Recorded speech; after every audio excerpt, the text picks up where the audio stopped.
Well, I mean, yeah, as per usual, 1 hour session. Starting on time today, which is actually pretty nice. We'll probably go through 1 to 2 questions, depending how quickly you get to the first one, and we'll leave 5-10 minutes at the end for feedback questions. Okay, sounds good. Okay, let's get right into it. So this problem is called construct the largest number.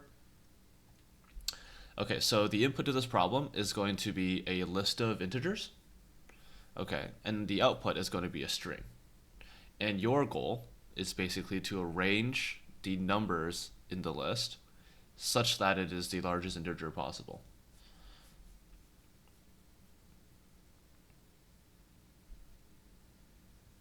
Okay.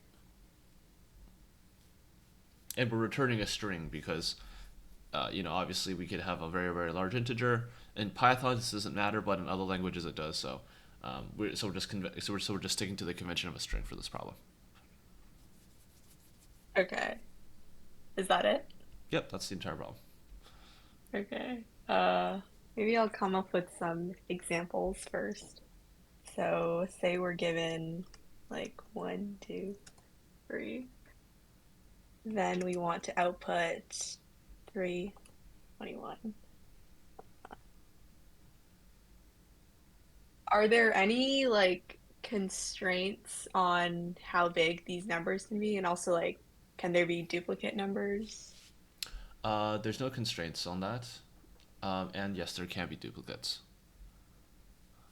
Okay. Um, so we're given like,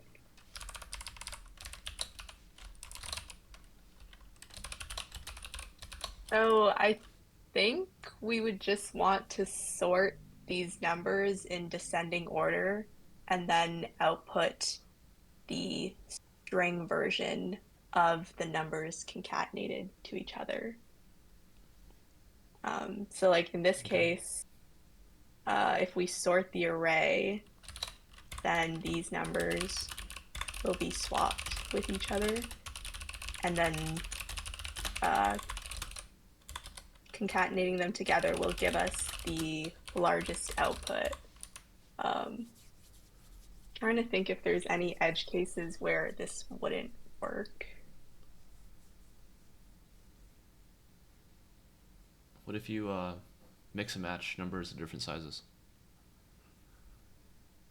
Oh, that's true. Like, what if I had this and then,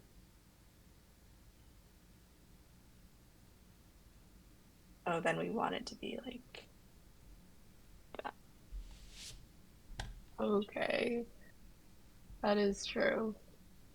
Mm-hmm. Um,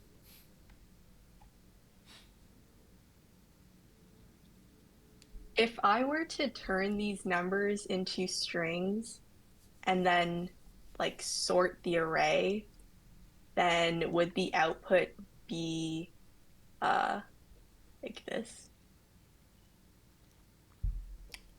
You, I mean, you tell me. What do you think? Uh, I'm not sure. Maybe.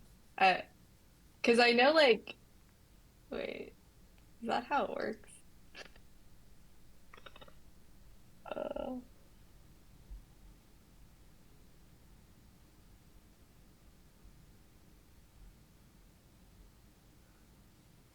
um,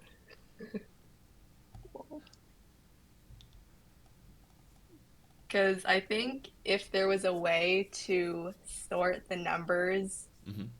um, like this, then like if we could somehow get the array to look like this, Mm-hmm. then at the end we could just concatenate the strings together, but not sure exactly how we would accomplish this sorted order. You can write a manual algorithm for that kind of comparison, then, right? So maybe you could go that route if you're not sure Hmm. about how the default sort works. Yeah. Okay. So let me think. Um,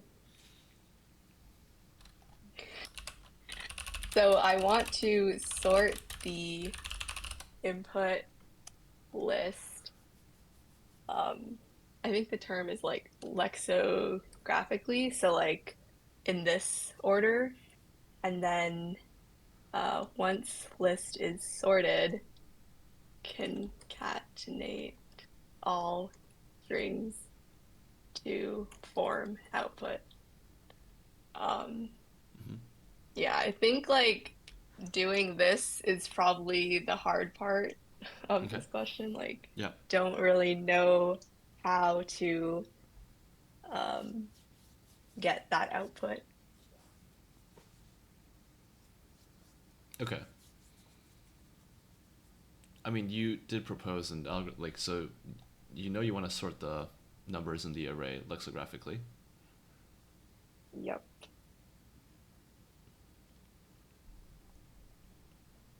Okay.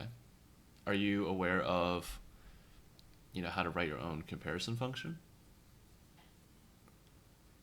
Mm, not sure. But like, if I call dot sort, will this just happen automatically or no? I mean, if you don't know, what should I say? If because your entire problem depends on it working, and you can't tell me if it works or not, then what can I say, right? Yeah, I don't know. I feel like it should work, but like Okay. also I don't know. Okay. Can you provide a compelling reason for why it should work? Actually, maybe it doesn't work because I think dot sort only works on integer values, but I'm trying to sort it by string lexicographically, so I don't know if that does the same thing. Okay. Let's write our own comparison function, and we'll do it the manual way. Okay. I don't really know if I know how to do that, but Oh, okay. All right. I mean, why don't you just get started with the pseudocode, and then I'll help you with that part if you need. okay, so we are constructing large numbers. So I think it makes sense for our comparator function to take in a list of strings. So I guess the first thing I need to do is convert uh, int list into string list. So I think I can just do uh,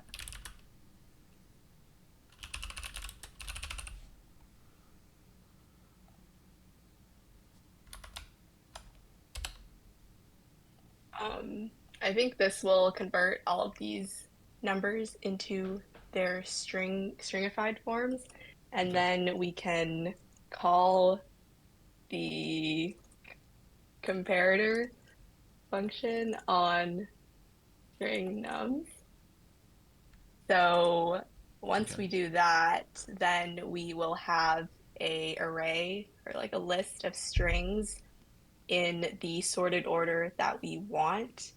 And then um, we can build our output, which will just be a list, which will just be empty string first, and then we can just do um, or string in. So Hmm. so we will have our output list in this variable, and then I'll just append each string to the output, and then Okay. return the output at the end. Okay. Okay. Um, I think this is a reasonable solution. Let's talk about the sorting then. I'm happy with the structure otherwise.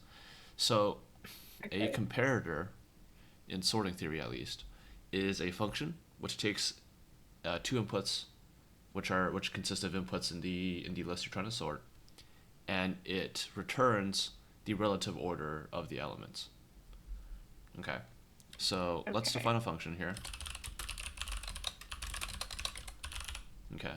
And you are, for example, let's say, for the sake of argument, that a is equal to, let's just use your thing there. So let's say a is the first element, and b is the second element. Okay. And so you are to return -1. So return if A should go before B. Before B, I can't type without auto completing. Return 1 if B should go before A, and return 0 if it doesn't matter. Okay. Oh, And then the way okay. you actually use this comparator in Python is you use the you actually do use a built-in sort, and the way you do it is So dot sort. you Oh, use so dot sort. I'm not sure dot sort works. I know that sort of works because it takes the comparator. So you would do compare to key. Does that okay. have import? No, it doesn't. Okay, well, whatever. And then you would pass in your function. What's the import again? I think it's from functools.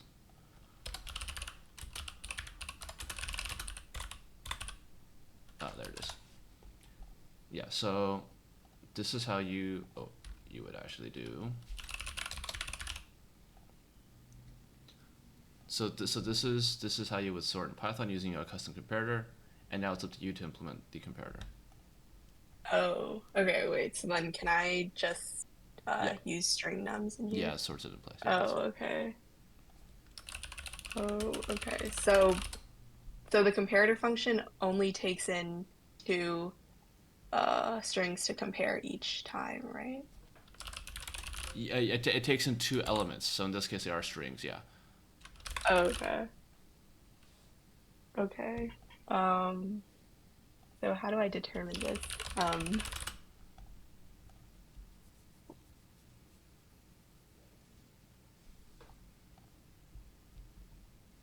so I think we can just um compare, like we can just use like two pointers for like one pointer for each string, and then we would compare the individual digits. So I think like if we see that the first digit of A is greater than the first digit of B, then we should always return A as the larger string. Um, Mm-hmm. right. And then if if they were the same digit to begin with, then we would iterate until we see a different digit. And then in this case, 7 is greater than 2, so then we would still return A. So I think the only case where it doesn't matter would be if these two strings are the same, uh, like equal to each other. Does Okay. that Yep. make sense? Yep. That makes sense. Okay, so I think we can just use two pointers. So I'll do one, two, and then I'll initialize them to 0. And then I want to iterate as long as both of these pointers are still in bounds. So,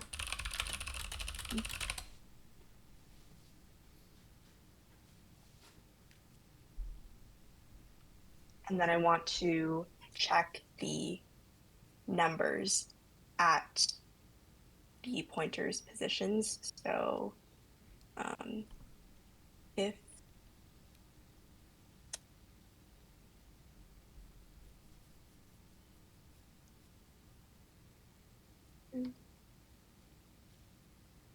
so if A is greater than B, then we're returning -1, and then if A is smaller than B, then return 1. Then else um,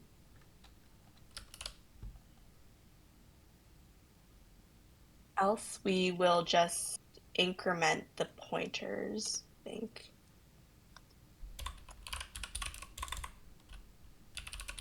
And then I think if we finish iterating through all of the digits and we don't return explicitly here, then that means that we've been given the same number, so we can return 0. Um, but when I'm comparing these, they are still strings. So I think I have to convert it to integer to actually compare the integer value.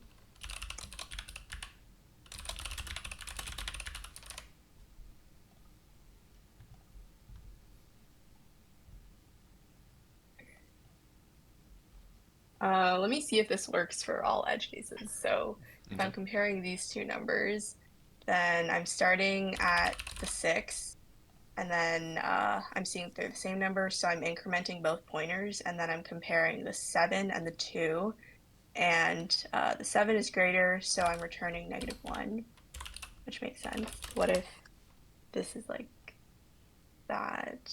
Then I'm comparing the 7 to the 7, and they both are equal, so we increment the pointers, and then this is now out of bounds, but there's still another digit here.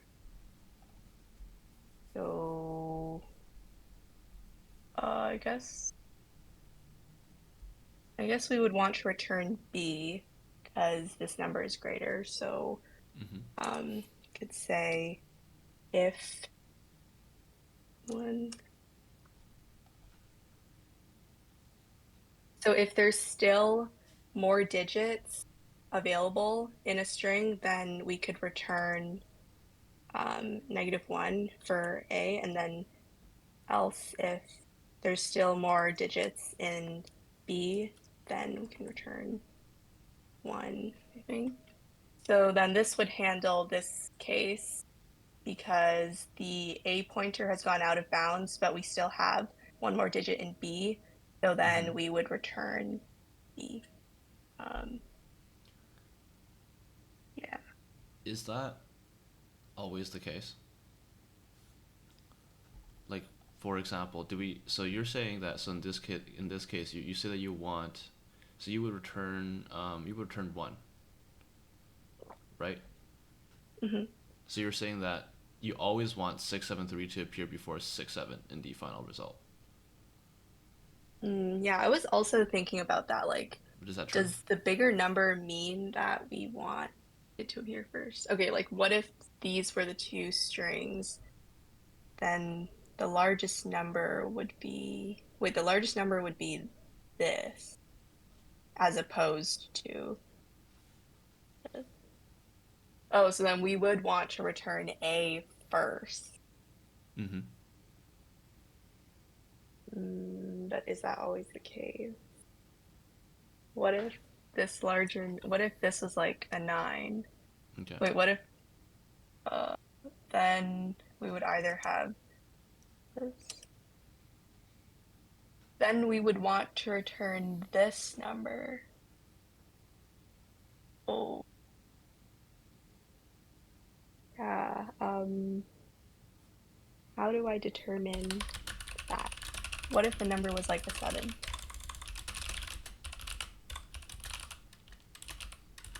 Then we would want to return this number. What if this was a 6?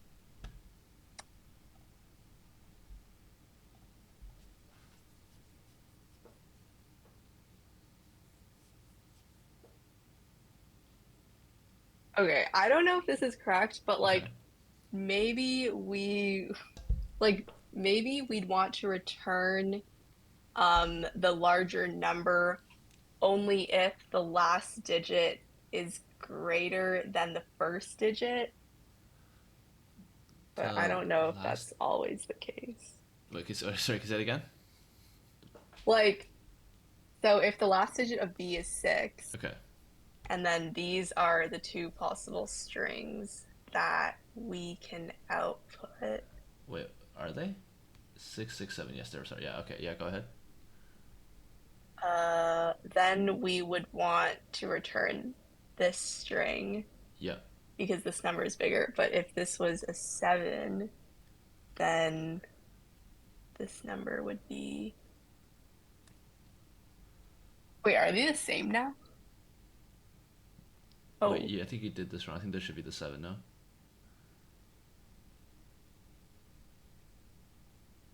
oh, yes. getting confused. Yeah, that's right. Okay. Okay, then we want to return this string because this number is bigger. Yes. So, like the 7 is greater than the first number, 6. Okay, okay, hold on here. You're very close to a revelation. Um, Okay. and I had to point this out. The first thing to point out, and I'm sorry I have to do this to you right now, but like these two pointers are the same value. But anyways, um, Oh. why are we using pointers in the first place?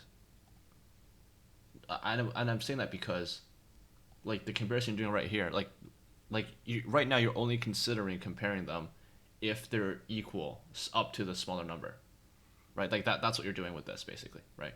Wait, wait, wait. I just had a realization. Like, I feel like I could just try concatenating these two numbers in like these two ways, and then I didn't need to use pointers. Like, I could have just created the two different numbers and then compared the actual numbers. Yes. Okay, let me delete this. So, um, this first option is if we concatenate A and B, and then this second option is B and A. So we can just determine if the number created from A and B is greater, then we should return -1 because A should go before B. And then Yep. otherwise, if the number created with B and then A is greater, then we should return 1. And then if they create the same number, then we could just return 0. Yep. Okay, so I will say, uh, what do I call this? So,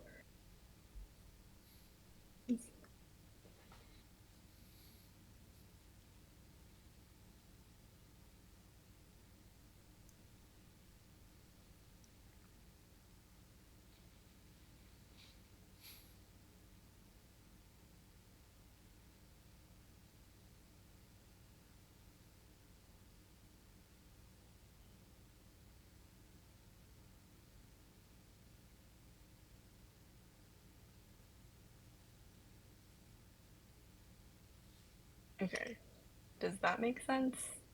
Yep. Okay. Okay.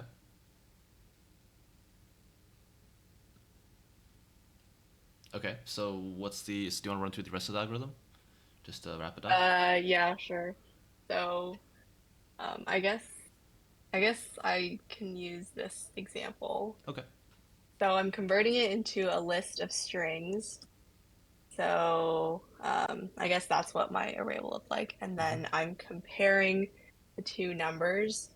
So in this case, A will be 67 and B will be 123. Mm-hmm. And then A first, then B will become this. And then this will be the other option. And then I'm checking if temp 1 is greater than temp 2, which it is. So then we return -1. So like Mm-hmm. this comparator function will just return the like it will return the same list but just in sorted order, right? Yeah, so sorted will return the list in sorted order, and the comparison Right. function is just used to tell the sorted method how to relatively order any two items. So in this case, in your case, it's Okay. returning -1 because it's saying that the first item should come before the second, and because there are only two items in your sample list, then it'll just be the same. It'll be the same order that it comes out. Yeah. Okay. Yeah. So then the comparator function will return this, and then I am iterating through each element in the array, and then I'm appending it to the output. So Mm-hmm. yeah, then my output will just be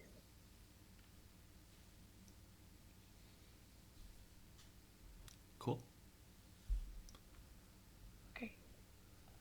All right. Yeah, I'm happy with that. Let's do a time and space, please. Okay.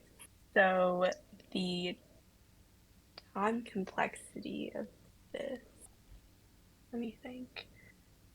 I mean, like, I know that using sorted regularly is n log n, so I'm assuming that will still be the case when we're creating the custom comparators. So, and then the rest of the operations, like converting the list into um, a list of strings, will be O of n because we have to perform this for each element.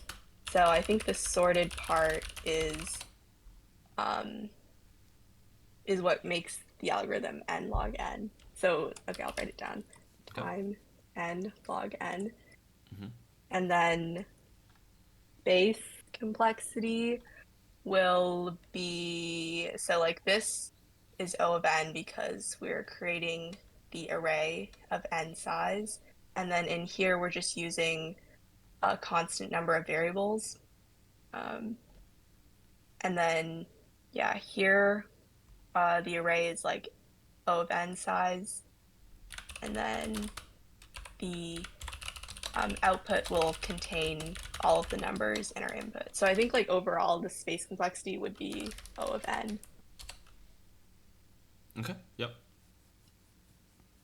That's cool with me. We have a Okay. bit of time to go to a second problem, so let's just go there and see how far we can on that one. How's that sound? Okay, cool. Okay, so let's just leave this right here, and let's just go down a bit on the page.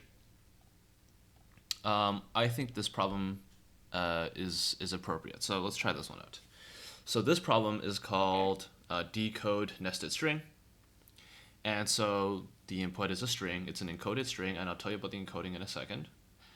And the output Okay. will be the decoding string. It will be the string that is decoded. Okay, so let me give you an example here. Okay. So here's an example. This is an example input string, and it's encoded in the following manner. So there are tokens between square brackets. So in this case, there are two tokens. There's a first token A and the second token BC. Okay, Okay. and Okay. before each token will be an integer. So in this case, integer is 3 for token A and 2 for the token BC. And a way to decode a string is to duplicate each token in place by the integer times. So in this case, there'll be 3 A's and there'll be 2 BC's, like so. Okay. I see. Okay. That makes sense. So we're basically given an input string in this format, and then we Mm-hmm. want to return the string decoded. Yep. So I guess I have like a couple of questions. So you said like this string is nested. So does Mm-hmm. that mean we could have like another layer like that? Like this whole thing is in brackets and then like a number on the outside. Yep. That's So possible. then okay. So then in that case we would want our output to look like this, right? Yep. Exactly. Okay. So mm, so we I think we'd want to do some sort of depth first search, depth first traversal type of thing because Mm-hmm. we want to decode the most nested portions of the string first. And then once we've decoded like this part Mm-hmm. inside, then we can like pop back outwards and decode the rest of the string because it's nested inside. Um, Yeah, that's a good high level approach. Yeah. so um, I think like we'd want to iterate through each element of the input string, and then once we detect a nested token, then we'd want to decode that portion, but we need to somehow save the outer portion so that we can come back to it once we've decoded the inner portion.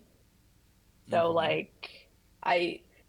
I think it makes sense to use a stack structure to keep track of the characters that we're seeing, and then once we decode like inner portions, we can access the letters behind it and decode the parent element, if that makes sense. I think I get what you're going for. Yeah, we can start with that approach. Yeah. Okay, so if I have like a stack to maintain the letters or the characters that I'm traversing Mm-hmm. through, um, so I can start like appending individual characters to my stack. Um, so I think like once we encounter a closing bracket, that will indicate that we can like decode that portion because we've visited like an entire nested portion that can be decoded. Like this is like the lowest level that Yeah. we can visit. So like as we're adding stuff to our stack, once we encounter the closing bracket, then I think we can begin um, removing from our stack and decoding. So like as we're iterating through, like we get to three and then we have like an opening bracket. We get to the opening bracket and then the A, and then we see the closing bracket. So that means um, we can decode that portion. So we can pop from the stack, and then so we can pop from the stack until we see the opening bracket, and then because once we see the opening bracket, that will indicate that um, we've popped all the letters in that nested portion. So then we can pop the opening bracket from the stack, and then we see the number. But the number could be like more than one digit. So we want to pop until we see another opening bracket, I think, which will indicate that we've gotten all the numbers. And then once Okay. we have the number, we can convert it into integer and then multiply the string by the number to get the decoded portion of that. And then once we pop from the stack, so we've popped that part, so we've like decoded the 3A portion. And then so we're like here in our outer iteration, and then we still have to add these remaining parts to our stack. So,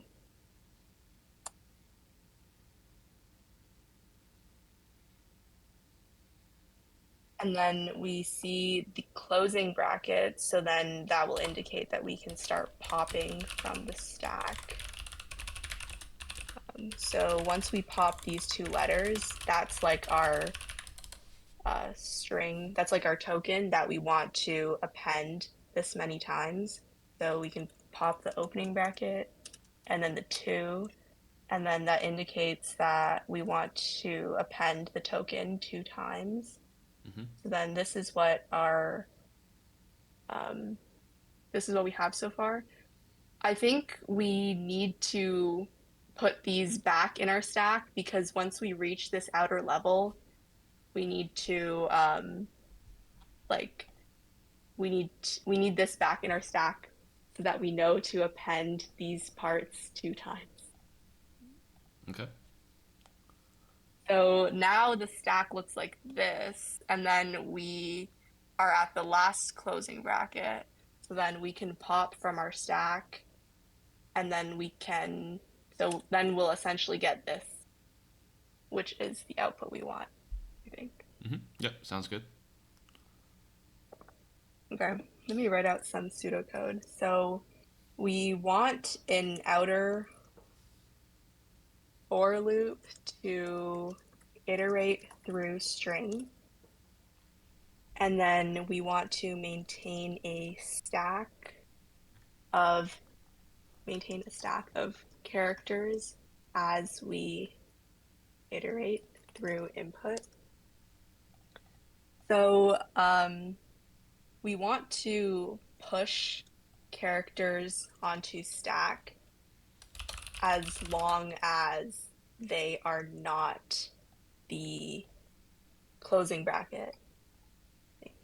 And then once we encounter the closing bracket, then we want to pop from stack, um, or pop all the letters.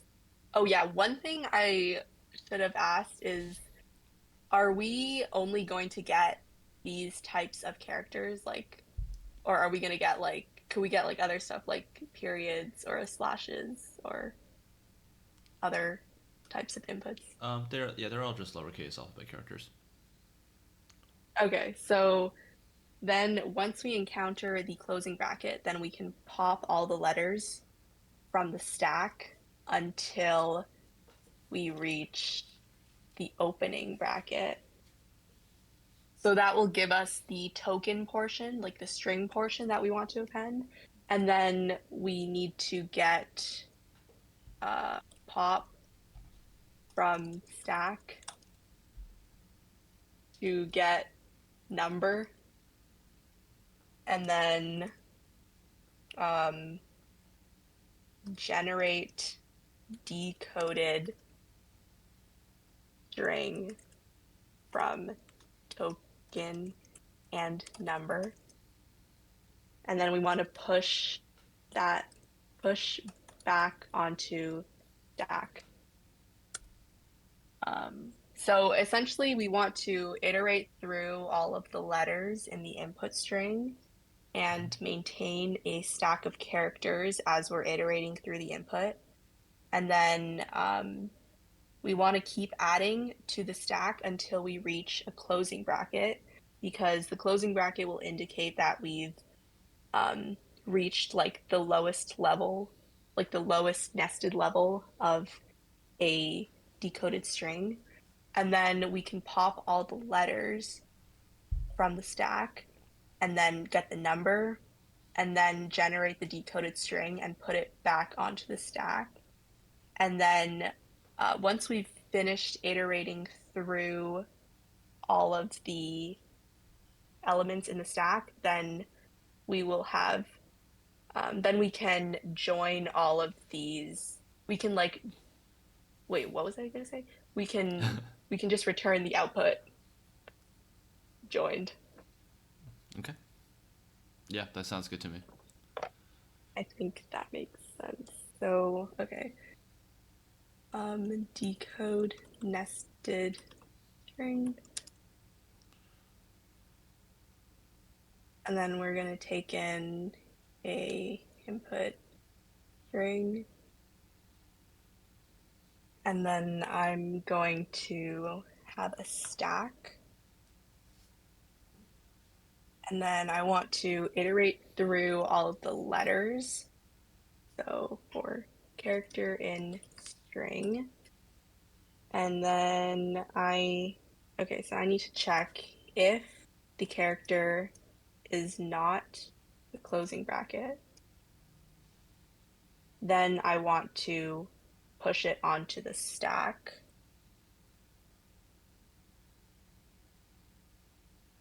If it is a closing bracket, then we need to perform this operation where we generate the decoded portion. So I think I need to do a while loop because I need to pop all of the letters from the stack. So I'll say while stack, while the top of the stack is a letter. Okay, how do I do that? Um, can I use like a built-in function to check if a character is a letter? Yeah, sure.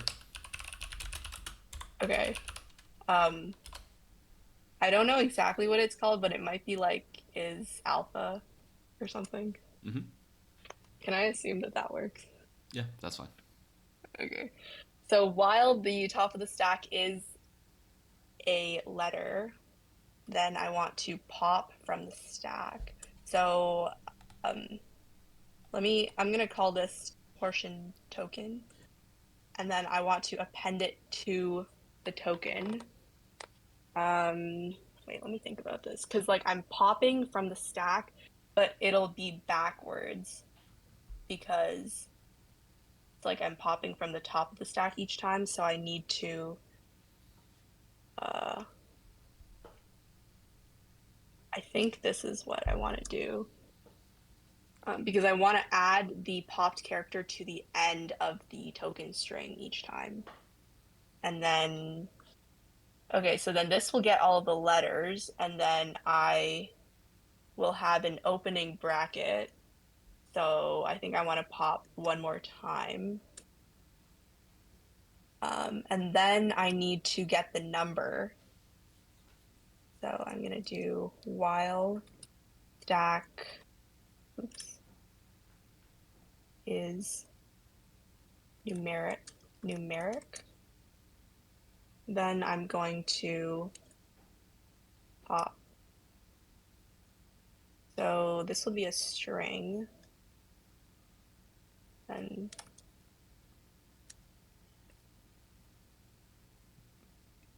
okay. And then I'm going to convert this into an integer. And then I'm going to generate the decoded string and then push it back onto the stack. So I think I can just do this. So I'm basically multiplying this letter or this token this many times. And then, okay, I'll call this decoded string. And then I'm going to push this decoded string back onto the stack.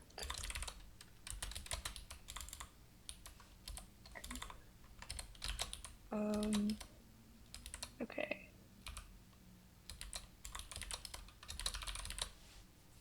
I think that's it.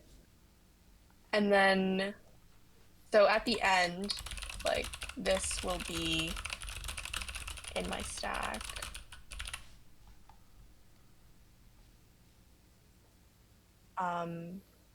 So I think like I could just return the stack. Wait, let me think about this.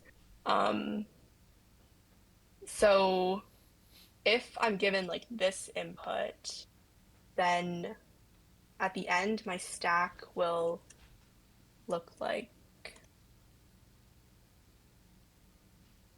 this, right? Yeah. Would you ever pop So the opening bracket? I popped the opening bracket here. Okay. Okay, that's fine. Yeah. So, okay. My stack can be composed of multiple strings. So I need to join all of the strings together, and then I think that will be the correct output. Hmm. So I can use this join function. Um, I think this works. Uh, Do you want to double check the logic over yeah, here? yeah. So, I guess like if we run through this example, oops.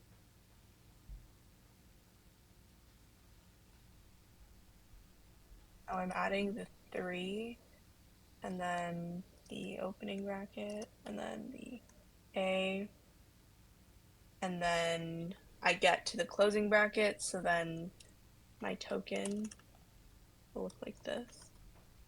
And then I'm checking while the top of the stack is a letter, I'm popping it.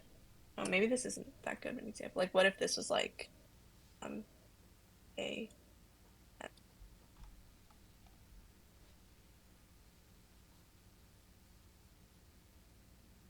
So I'm popping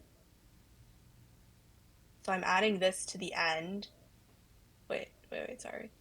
So I'm adding the end, and then I'm doing n m. Oh wait,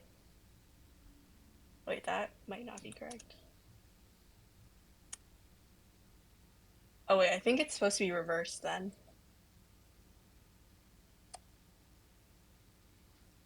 because I want the string to be like that. Mm-hmm. Okay.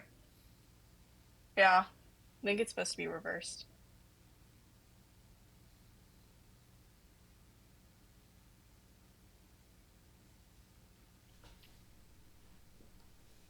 Okay. Okay, so yeah.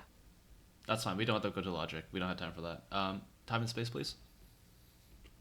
Okay. So the time complexity of this would be O of n because I'm iterating through the string once and then visiting each letter once. And then space complexity would also be O of n because um, in the worst case, we could be storing all of the letters into the stack. So the stack could be of size n at most. Okay. And well, obviously you're saying time is on. So are you saying that all the intermediate operations are constant time? Yes. Yes. Okay. Um. Wait, actually, let me think. So strings are not mutable, which means when I'm like when I'm doing like these operations, I'm like creating a new copy of token, for example, Mm-hmm. right? So Yes. that um oh, that could be sus. Maybe like n squared? Wait, actually, I'm not Is that a sure. question? It's definitely more than O of n Okay. because I'm creating like a new copy of the string every time I modify it. Yep. So it's not O of n actually. Sorry. Okay. So what is it? Like, I don't know. Like, Okay. What if? Okay. um, What about this case? We'll just have A, B, C, and we'll just all the way to like Z. Right. So you have 26 characters. so I have 26 characters, so then at most I could be doing this 26 times. Okay. Well, let's not So call I it guess, 26. I just meant like if you have oh, K characters here. Okay, we can see this as K characters. How about that? Or in this case, this is just N, right? Like this is there's N characters here. The size of the register, oh, right? oh. Guess there's N characters here. Yeah, yeah. Then what? So there's n characters. Then I would be doing this n times. Mm-hmm. So I guess n squared. Because because I need to iterate through each character in the string, and then for each character, I will be performing this operation Mm-hmm. n times at most. So Mm-hmm. n squared. Okay. Do you have any ideas to improve that? Um, I guess like instead of making this a string, I could use a array because How so? arrays are like I could do like a list of characters and then it wouldn't cost O of n to add to a list of characters. And then at the end, I could just convert that list of characters into a string. Okay. Okay. Okay. Sounds good. Let's call it here. Let's go through Okay. some questions and feedback. Okay. All right. Sounds good. Which of the two? Okay. I mean, usually I start these by asking you like, which of the two did you feel like you did better on? Which areas do you think you could have improved on? Mm, I think the second question was better. Yeah. Um, Probably because I did not know how to do a custom comparator function for the first question. Mm-hmm. Um, Yeah, I think like the second question, I was able to dry run through examples, and then that made it easier to code the solution. Hmm. Yeah. Okay. Well, I mean that makes sense. But what do you think could have, like, of all the things in question one, let's say, like aside from the comparator, do you like how did you feel like it went? Because like I mean, like it could always be the case that you don't know the custom comparator, but you should know the other things. So, do you feel like it was a case that the other things didn't like the other things were pretty easy, right? Everything else you came up with pretty quickly, right? Yeah. Um, Uh, I think it was kind of weird how I didn't know what to do inside here at first. Like okay, I don't really know why I was doing the two-pointer thing. I think it okay, just like made sense in my head, okay, but I didn't realize that I could have just like generated the two possible numbers and then compared them. yeah, That just didn't come to me at okay. first. I can, I mean, like that. That's one of those things where I would, I'm looking for you to figure that out, and then when it's obvious you're not figuring that out, then I would have to step in because that is basically the entire problem. Okay, let's just quickly talk about this, about the first problem, and then we'll move on to the second one. Um, yeah, so I mean, yeah, this entire problem is a sorting problem, as you have identified. And just to be clear, Python sort would have worked directly with the list of strings.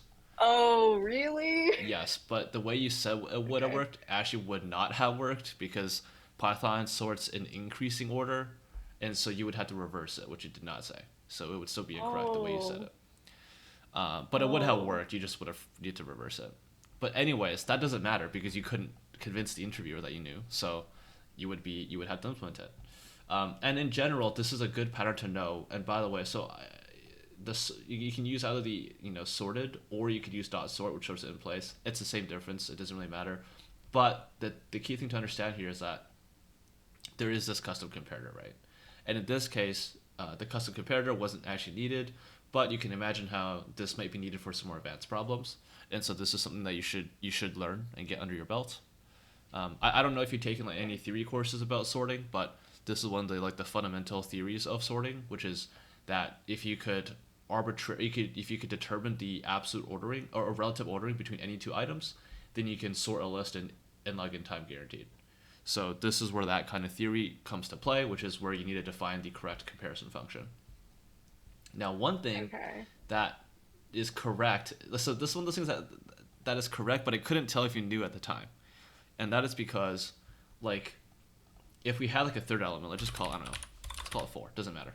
Um, I didn't ask you. I didn't quiz you on this case because I think we spent enough time on it. But know that if an interviewer really wanted to grill you on this one, they would ask you, like they would try to test you on how well you understand what this comparison actually doing, right? Because what it's actually doing is you're comparing um, this and then any arbitrary numbers in between, right? Um, versus this. This is what it's actually comparing, right? And so you need to be able to convince people that yes, no matter what numbers you put in between here, as long as those numbers are sorted, because your invariant is that all the other numbers are sorted. If your invariant holds, then this number will always be greater than this number, right? Okay. And so like that piece of induction was actually missing from your explanation, but I mean at that point I didn't really care. But just want to let you know that like your explanation was not complete for this function. Okay. Otherwise, nothing to really say about that one. Anything you want to talk about question one before we move on? Uh, no, not really. So like the most optimized time complexity would be n log n because of the sorting, right? Yeah, you would have to arbitrarily sort the numbers. Yeah. Okay, Um, cool. and technically speaking, it's also better if you could um, put in a variable for the size of the numbers, which you didn't do. Right, so your in is just a length of nums, but you didn't say anything about the size of the numbers inside of the num array.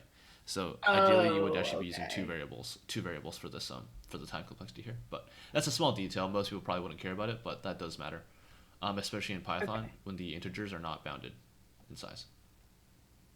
Okay. Makes sense. Okay. Uh, Second problem. Yes. So this one you had a so this one was quite I think this was quite well done overall. Um, Immediate intuition for using a stack. So that was good. So the first thing people are looking for basically is okay, are you proposing a stack or a recursive solution? Either one would work, but you have to get onto that page before you can even begin the problem. And so that was very quick. That was good.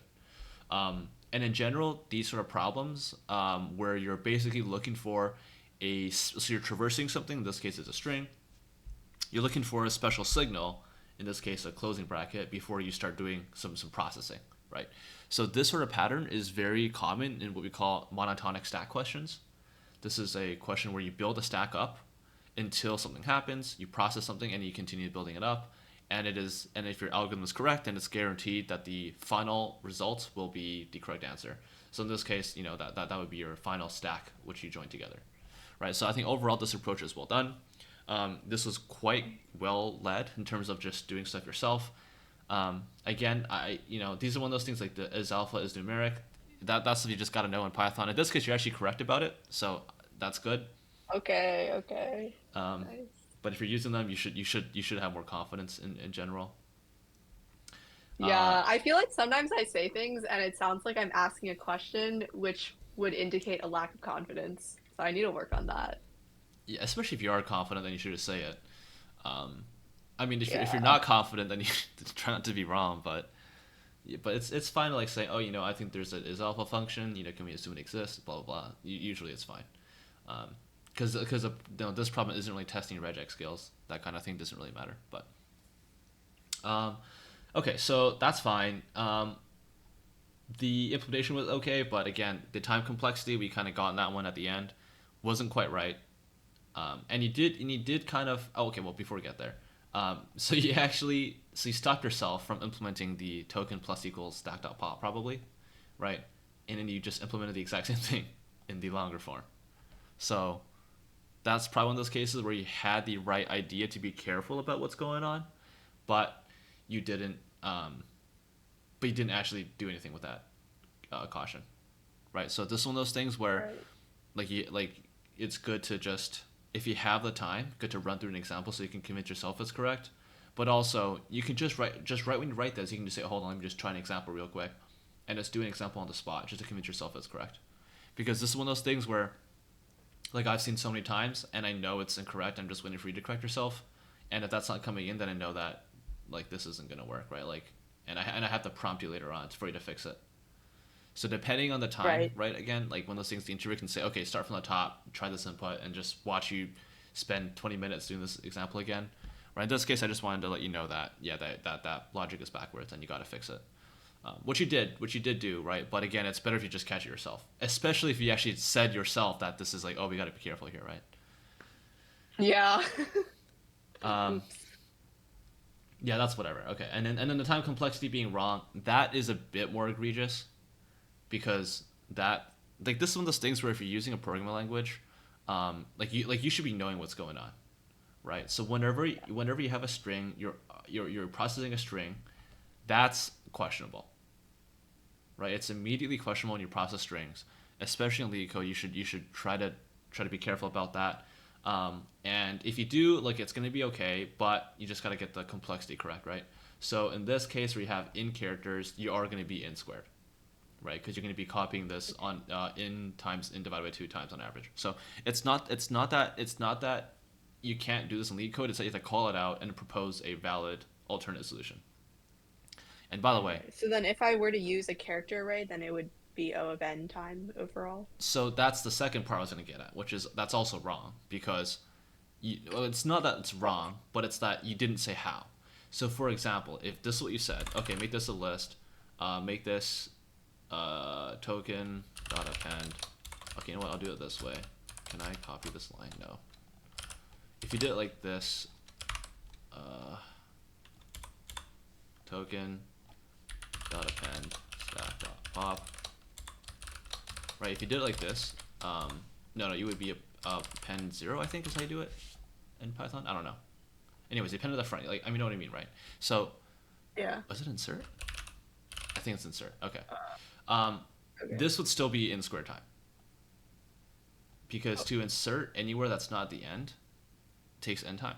Oh, So oh, if this was your proposed solution, which judging by your tone it sounds like it was, that would still be incorrect, right? The only way to have it be correct in this case would be to have token dot append append stack dot pop. So you set that to the end, and then over here you just do reverse. So token.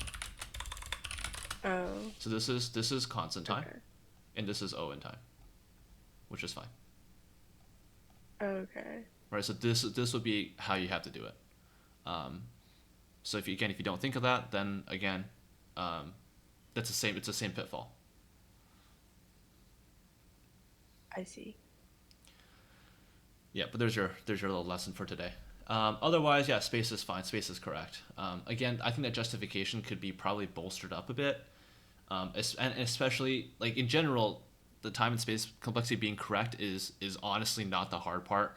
These days, it's very rare to have a candidate get the space and time complexity incorrect, but usually what separates the candidates is how they're able to justify it, right? So, for example, for this problem, what you might say in regards, and let's say we're using this algorithm here, right?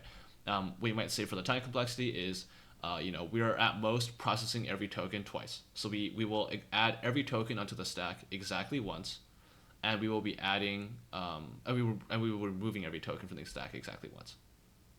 So if you can talk about how you're going to finally process elements in a finite manner, then it's a very convincing O of n time, right? And similar for space, you'd say, Okay, the space, we will never have more than the original tokens on the stack, because every time we process it, we will decrease the stack size, right? Trivially by removing the number of brackets in the stack. So again, so if you can provide a more concrete justification for it being correct, or at least give the interviewer some idea as to where you might be wrong, like why you might be wrong, that's going to be a better answer for time and space analysis, and that applies to both problems. But I'm just okay, using this one as an example. Yeah. okay. That makes sense. Yeah. Okay. Any other questions about either problem? Uh, no, not really. Okay. Thanks. Then thank you for your time. Take care. Thank you. You too. Bye bye. Bye bye.